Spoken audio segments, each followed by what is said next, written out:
There's a new idea being added to set design and overdress, and it might just change the secondary market as we know it.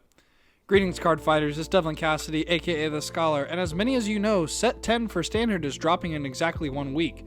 Inside the set there's a premier budget deck that's absolutely dominating in Japan.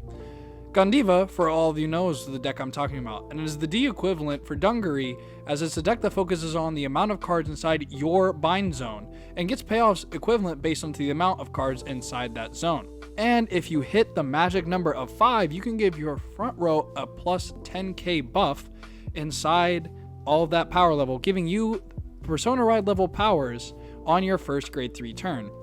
However, I have no problem with strong card design, but this does set a new precedent for Bushiroad and some expectations for the company following forward. First is the budget deck expectation. While they seem to be following this with the reveal of the new Silhouette and Stoicheia Ride line, there will be some expectation for Bushiroad going forward, as they will continue to have to make strong boss monsters for ride lines inside the double R slots, which leads me to my second point of support issues. The reason Bushiroad hit this nation reset button in the first place was to give the proper amount of supports to nearly all decks at the same time. However, this generation of new ride lines, almost every other set, will begin to have Bushiroad almost fall into the same problem that it did with clans. Can anyone tell me the last time Eugene got relevant support? This era eventually will be leading people to ask of when will I be receiving new decks, and more so if, and then how quality will my support be?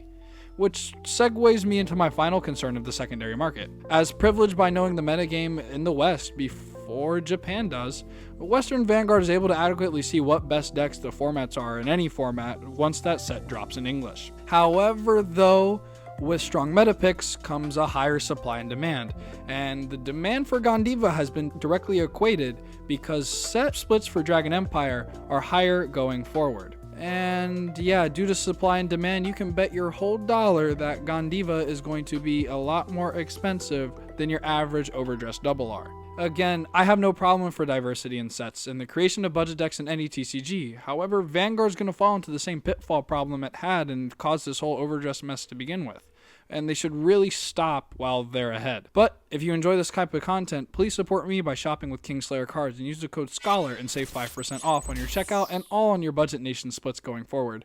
Please like, comment, subscribe, and I will see you all in the next one. I love you and take care. Bye-bye.